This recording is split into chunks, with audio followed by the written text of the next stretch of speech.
To all who come to this happy place, welcome.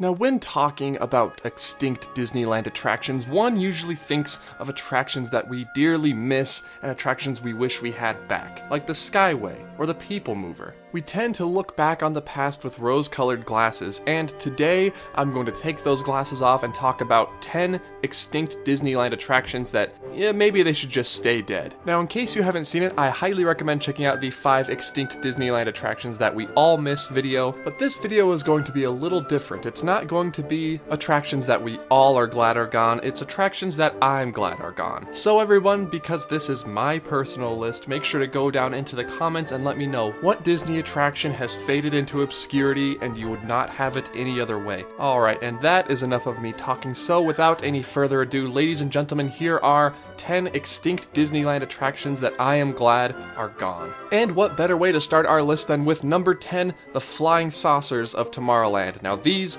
are infamous. If you don't know about them, let me tell you. Now the Flying Saucers of Tomorrowland opened in the early 60s, and they were a different kind of futuristic attraction. The Flying Saucers of Tomorrowland were a futuristic take on a bumper car attraction. The saucers were being pushed around by gusts of air, and the goal was to bump into as many people as you possibly could. Now, these Flying Saucers of Tomorrowland are sort of an infamous Disneyland attraction of the past because they tried to bring the attraction back into the present with the Luigi's Flying Tires attraction in Cars Land at Disney's California Adventure. So it goes without saying that both times the attractions were tested, they did not work very well, so they took them out both times and replaced them with something new. If you're curious and want to go deeper into the past of the Flying Saucers attraction, I suggest checking out some of my older videos about extinct attractions. I go over it plenty of times and give you all the history you could possibly want on the subject. The Flying Saucers were only open for 5 years before closing in 1966, so the attraction met an unfortunate or fortunate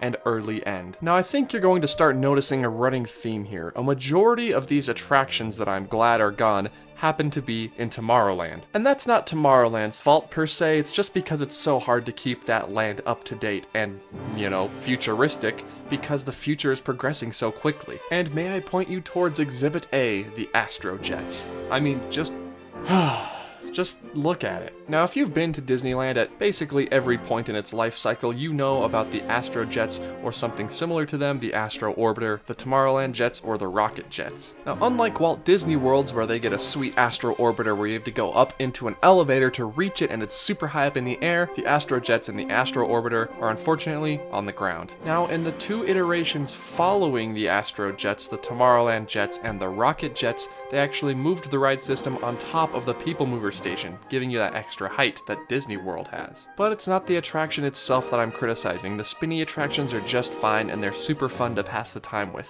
No, I'm talking about the look of the attraction. You see, if they called the Astro Jets the Ocean Spinner instead, I'm not sure anybody would notice a difference. It looks like you're riding torpedoes around a lighthouse to me. It looks just so unique. Alright, that's enough of me making fun of Tomorrowland. We're gonna give them a little bit of a break, and we're going to move over to Fantasyland now. Now kids, in the area that is now today known as the Fantasyland Theater where they show Mickey and the Magical Map used to be an area called Videopolis. Now if you've seen any of my past videos, you know that Videopolis is the reason you can find churros in the Disney parks to this day. Basically, a very short version of the story is, oh man, how do we bring the kids into Videopolis? Kids like churros, alright, let's bring some churros in. That'll get them to Videopolis. And that is the history of churros in the Disney park. Thank you very much. Now here's a picture of the Videopolis venue, and I know you're probably asking yourself, well, that looks awesome. There is nothing I would rather do than sit in a metal folding chair for upwards of an hour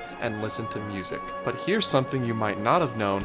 You can dance too. Alright, well this one doesn't come down to me hating the actual thing that's there. Videopolis sounds fun and it sounds harmless. They could just use the space a little better. Even today, the Fantasyland Theater is a large area that they could use for another attraction or another themed area. Even though Videopolis itself wasn't that bad, I'm glad it's gone. Well, would you look at that, we're just blazing through this top 10, so on to the next attraction that I am glad has gone from Disneyland. Coming in at number 7, we are moving across the Esplanade to Disney's California Adventure and to, more specifically, Paradise Pier. Golden Dreams was a film presentation hosted by Whoopi Goldberg about the history of California. Please, everyone, contain your excitement. Now, this is nothing against Whoopi Goldberg. I love her work, but it's just a movie, and it's boring. I know it's got a good message, and I know it's well produced, but come on, there's better things you can do with that space, and Disney got the message. Apparently because crowds were declining so much, they demolished the theater and replaced it with The Little Mermaid, Ariel's Undersea Adventure, the dark ride that stands there today. Now, even though Golden Dreams was a staple of early DCA back when it didn't quite know what it wanted to be,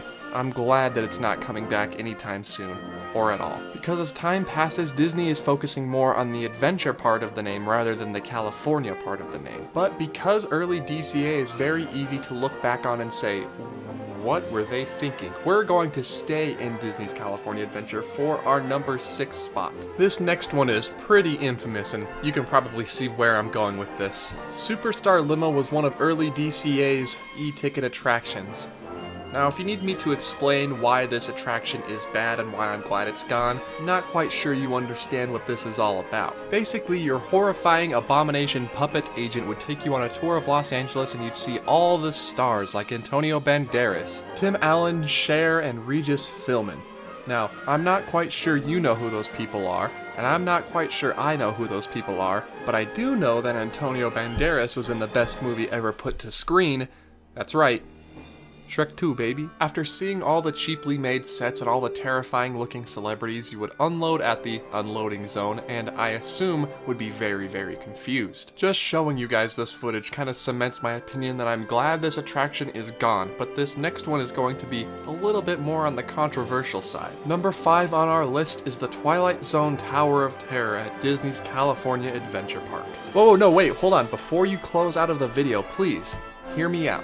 Now, I know putting the Tower of Terror on the same list as Superstar Limo is basically Disney heresy, but it is not on this list for the reason you think it would be. I am glad the Tower of Terror is gone, not because I did not like the attraction. In fact, I loved it, but I am glad it's gone because it is making way for a brand new DCA experience. Guardians of the Galaxy Mission Breakout completely revamped the feel and style of the ride, which, if Mission Breakout is any allusion to what we're going to be getting with the Marvel addition to DCA, I'm very excited. Do I miss the Twilight Zone Tower of Terror? Of course. I'm not sure there's anybody out there who doesn't miss it. And if you want to ride a superior version of the attraction, just go to Florida. I know it's hard if you're a local, but I mean, if you're a local, you get to go to Disneyland whenever you want. So I mean, I guess it kind of evens out, you know? Staying in DCA for number 4 on our list, the Orange Stringer over at Paradise Pier. Now, I'm not quite sure what it is about Paradise Pier and Disney, but Disney loves putting swing rides in that area. If you're familiar with Paradise Pier today, just think of the Silly Symphony swings. Now imagine you're inside a dome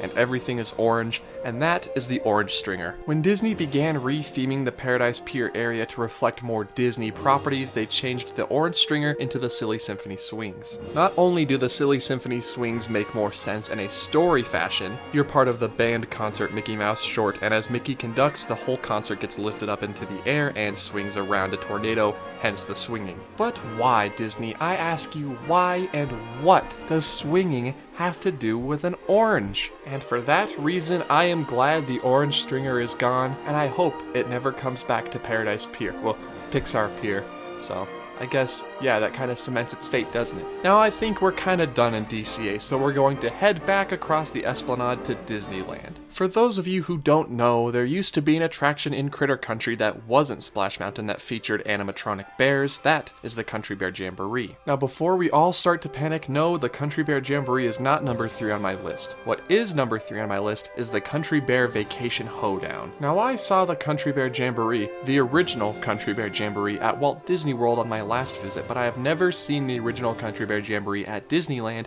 and I have never seen the Country Bear Vacation Hoedown. But I watched the video that you're currently watching now, and I must say that the original is leagues better. Basically, the Vacation Hoedown was all the bears from the Country Bear Jamboree reminiscing about their favorite places to vacation. Yeah. The Country Bear Jamboree Vacation Hoedown was sort of a permanent overlay, and it lasted until the Country Bear Jamboree shut down completely in Disneyland in 2001. Now, if I could wish an attraction back into existence at Disneyland, it would be the Country Bear Jamboree. Well, it'd be Journey Through Inner Space, but it would be the Country Bear Jamboree after that. Okay, well, it'd actually be the People Mover before Journey Through Inner Space, and then Journey Through Inner Space, and then like way down the list would be the Country Bear. I would love the Country Bear Jamboree to return to Disneyland is what we should be taking away from this. But there's one thing that I would not like to return to Disneyland, and that is the Country Bear Vacation Hoedown. Just bring back the original. That's all. That's number 3. Now, if you know me, you know that I have some opinions on the Autopia, but for the most part, I think it's a wonderful attraction. It just takes up way too much space. But you know what attraction was really weird? The Rescue Ranger Raceway. Try saying that 10 times fast. The Raceway, as I'm going to call it, was a version of the Autopia in Fantasyland, except it was Chip and Dale themed and the track was super short. Eventually the Rescue Ranger theme was removed and the Fantasyland track was combined with the Tomorrowland track to form the Autopia we know today.